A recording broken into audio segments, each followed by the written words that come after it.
রাধে বন্ধুরা, এখন গরম আর গরমকালে প্রত্যেকের বাড়িতে এই টাইমটা কাঁচা আম থাকে। আর আমরা কি করি বলো তো, আমরা কেন সবাই করে, যেই সময়টা কাঁচা আম থাকে না সেই জন্য আমরা আমের আচার করে রেখে দিই। চলো আজকে আমি তোমাদের সামনে কিভাবে আমি আমের আচারটা করি তোমাদেরকে সেটা দেখাবো। চলো আমার সঙ্গে থাকো আর দেখতে থাকো কিভাবে আমি করি। আটিয়ালা আমগুলোকে 4 খণ্ড করে কেটেছি এবং সেগুলোকে ভালো করে ধুয়ে একটা রোদ খাইয়ে নিয়েছি। কারণ আমার শাশুড়ি মা বলে আমের আচার করার আগে যদি একটা রোদ খাইয়ে নেওয়া যায় সেই আচারটা অনেক দিন থাকে আর ভালো থাকে, সেই জন্যই। এবার সেই আমগুলোকে ছাদ থেকে নিয়ে এসে আবার ভালো করে একটু ধুয়ে নিয়েছি। এই দেখো, চলো এবার আমি কি করি তোমাদেরকে দেখাই। মশলাটা কড়াই দিয়ে দিয়েছি কতগুলো মৌরি আর দিয়ে দিচ্ছি 2টো শুকনো লঙ্কা। তোমরা চাইলে আর একটু শুকনো লঙ্কা দিতে পারো। আমার এটা এখন ভাজা হয়ে গেছে ভালো মতো, আমি এবার এটাকে এখন পেস্ট করে নিই।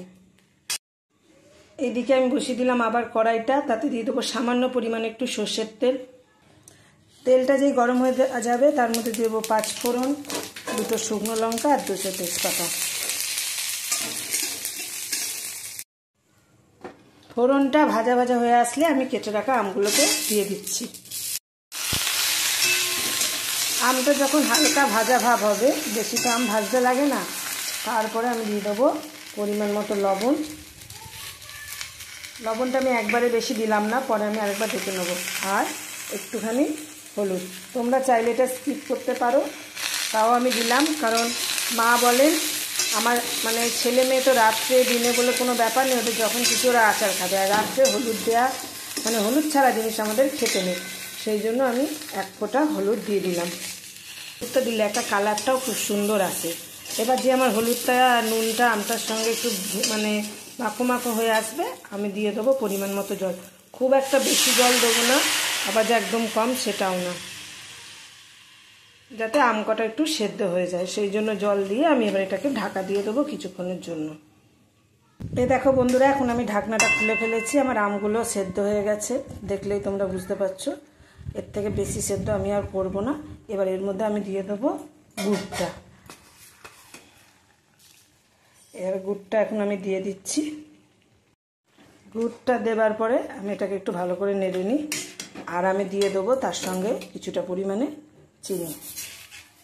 আমি গুড় আর চিনি মিলিয়ে করছি, তোমরা চাইলে শুধু গুড়েরও করতে পারো, আবার যদি চাও যে শুধু চিনির করবে তোমরা সেটাও করতে পারো। চলো আমি এটাকে এর সঙ্গে ভালো করে একটু মিশিয়ে নিই।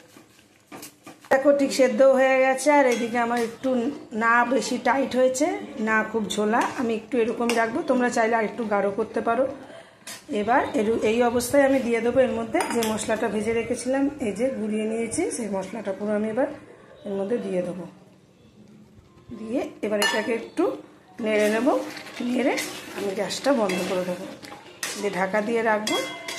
গরম গরম আচার ভালো লাগে না, এটা কালকে খেতে খুবই ভালো লাগবে। আর তোমরা কাচের বয়ামের মধ্যে জল যেন না থাকে সেইভাবে এটাকে ঢেলে রাখলে অনেক দিন পর্যন্ত এটা থাকবে।